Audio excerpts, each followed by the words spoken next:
kids! Okay, so zombie makeup 101. What you're gonna need: an injury stack. Could be called a zombie stack. I'm using Ben Nye, but you can also use something like this. They sell these in most of the Halloween stores you'll find around here. You're gonna need white, makeup sponges. You can get some brushes, just cheap little art brushes. You don't need the expensive, awesome makeup brushes. What I'm going to use is the brownish, purplish color. You're going to want to scoop some out with the tip of the brush. That prevents the spread of germs. So that way, with each person you're using, you're going to clean off your brush and you're going to use a different sponge. That way not everyone starts breaking out in pimples and whatnot, and then it's just gross. Make sure they wash their faces, not hands. Yeah, go ahead and wash your hands too.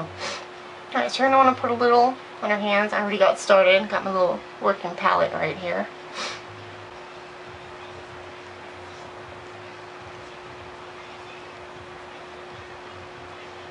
I'm going to use a bigger brush because this isn't working very well.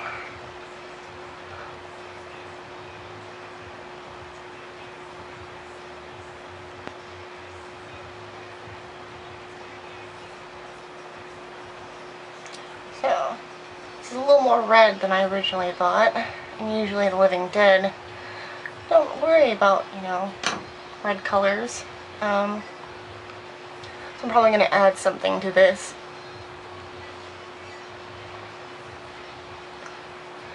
I don't know if you can tell, but I actually have a little on this side. Didn't do it dark enough to show up well on camera. Something to be aware of. What looks good face to face may not show up on camera.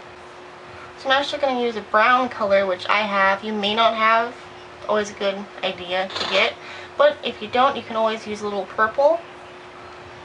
Right now I'm just going to use the brown. And probably a little of the purple too. Who have 5 o'clock shadow? That's like a cheese grater for these things. So you might go through quite a few on one guy. So make sure they're clean shaven. Shave at least an hour beforehand.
Okay, now we're moving on to the highlights. Sorry, I'm doing this really fast and a little messy, but you know what? As long as it looks decent on camera, that's all that matters.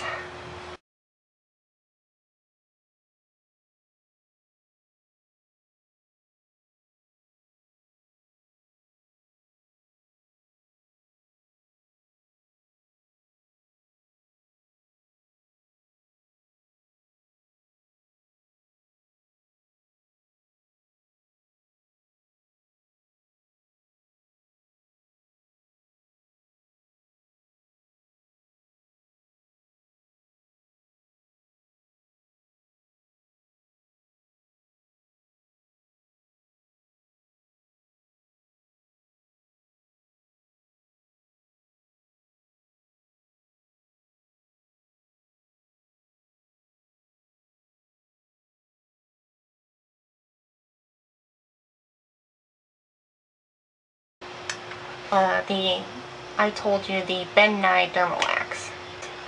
What I'm using is just some like clay working tools. You can use the ends of your paintbrush to scoop it out. It's important to keep your fingers dry when you're working with this. I would suggest applying a little spirit gum before you put this on. That'll help hold it in place. Spirit gum doesn't come off with sweat, so you're going to have to use spirit gum remover to take it off. Always do a little test spot on somebody first before you use anything to make sure they're not allergic. Oh, I almost forgot I had this. I should have used this. This is a Zombie Color. Same brand. I think it's Wuchi that does the stacks. Yeah, could use that as a base too. It's an awesome grody green color in there. Completely forgot I had that. Okay, so we're just gonna...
I have an awesome giant thing of fake blood.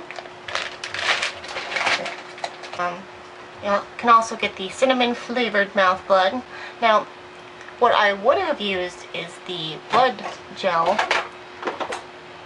this, but I'm assuming you're not going to have a lot of this unless you want to get it. If you decide you want to get this stuff,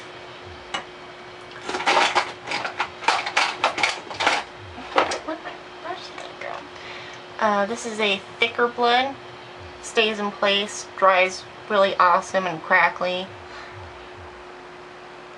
Definitely much more realistic for large open wounds.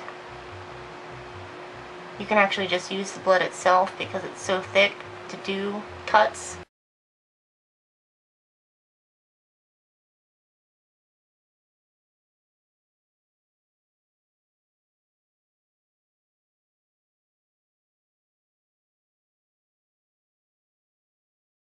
One more option I'm going to give you is to get a stipple sponge. I'm not sure how you say it.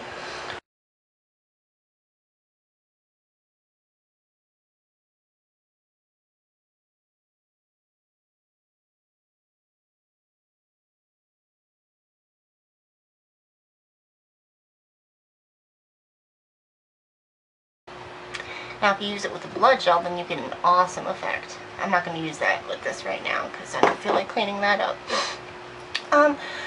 So there are your zombie basics. Have fun and enjoy.